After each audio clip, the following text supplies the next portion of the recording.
There's a lot of respect, though, isn't there, between you and Pep? Pep was saying as well after that Community Shield win for Manchester City that, you know, what goes on in the technical area on the touchline will always get attention, but the respect between you two, your colleagues, you're in battle against each other, and he got in touch with you after that Champions League win as well. Yeah, that's how it is. Huh? It's a bit the coaching, what the technical area. It's the dugout. The dugout, area, whatever. Yeah. It's a bit like Las Vegas. What happens there stays there. So and we are all very emotional. We are all very emotional during a game, and sometimes a few words are more appropriate than others. But there was never, at least for my side, I can say never anything left. It was always fine after the game, and I couldn't respect. We don't know each other private, but I couldn't respect him more for the work he's doing. To be honest, it's just I'm a football manager, yes, but I'm a football supporter as well. And if you watch his teams playing, how can I not like him? To be honest, it's just incredible. And so it's not always a nice challenge, but it's.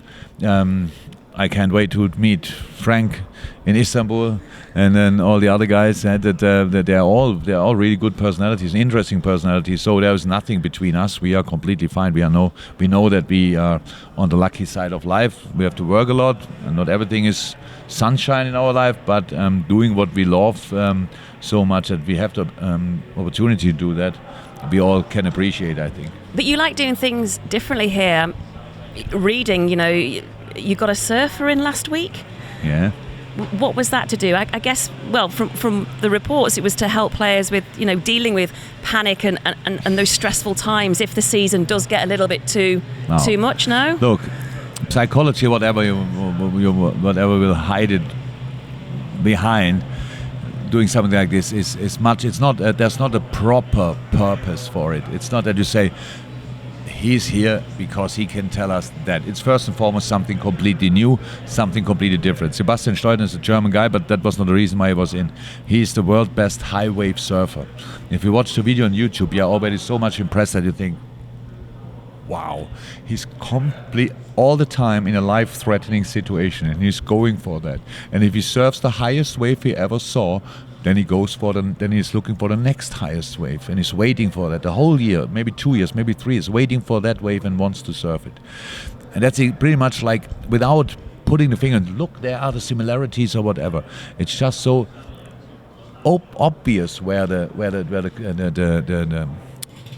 similarities are that I don't even have to say it.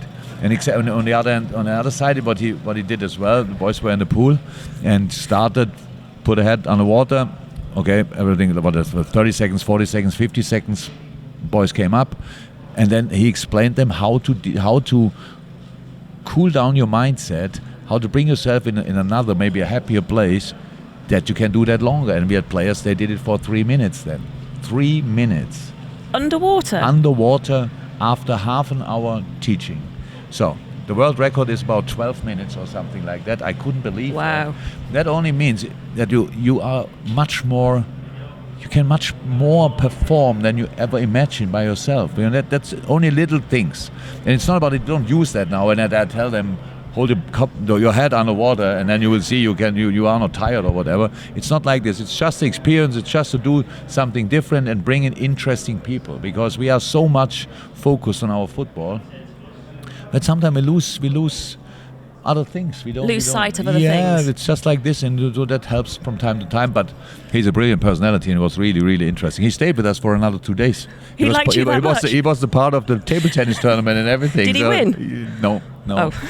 Who won? Who is the table tennis champion? It was a double. It was Mo Salah and Jordan Henderson won the final against Oxlade Chamberlain and Harrison Kingston, our analyst.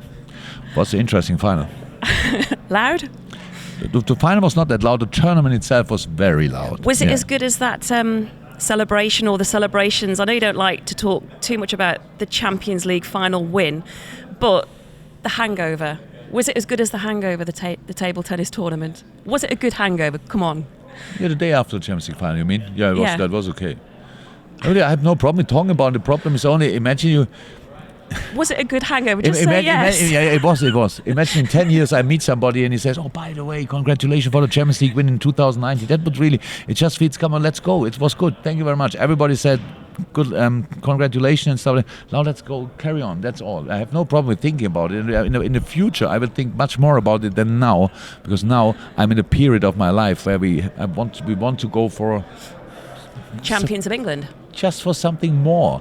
So go for it. And doesn't mean you get it. Just go for it. And yeah, we got rid of the history of the club. So now we have to make sure that we get rid of our own history as well. Use it, yes, but don't hold back. A couple of years ago, we were talking about Jennifer Aniston. You said the way that you learnt how to speak English, or conversational English, was... Friends. Watching Friends. Yeah. Yeah. True. Why not? Because it's easy. What? I've always wanted to know this. Why? Only because it's easy to understand. It's just you try to watch. You have different levels when you learn a foreign language, obviously. So in the first moment, I understand people that speak to me as a foreigner. So it means they know I'm not a native, and it speaks like, "Hello, Mr. Klopp." So that's how it starts, and they think, "Oh yeah, nice." And then you realize in the moment when they forget that you're a foreigner, then they start speaking much more quickly, and then it's like, wow.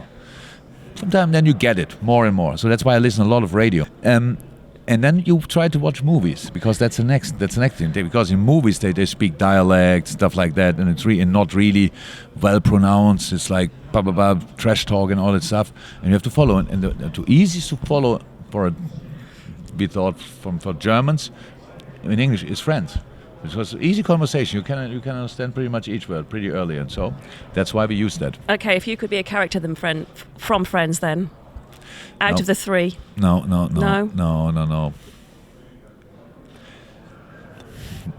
I like the girls more than the boys. Well, I like the boys more than the girls. but I cannot play a girl. I would have had you down as a Joey. Yeah, Joey. Yeah, I was, but unfortunately, I'm maybe a bit smarter than the Joey role, but with my talk with girls was never that good as his. Okay. How are you doing? That never would have worked. No. Rachel didn't turn up then. No, was obviously not that easy in my life. Jurgen, brilliant. Thanks so much. You're welcome.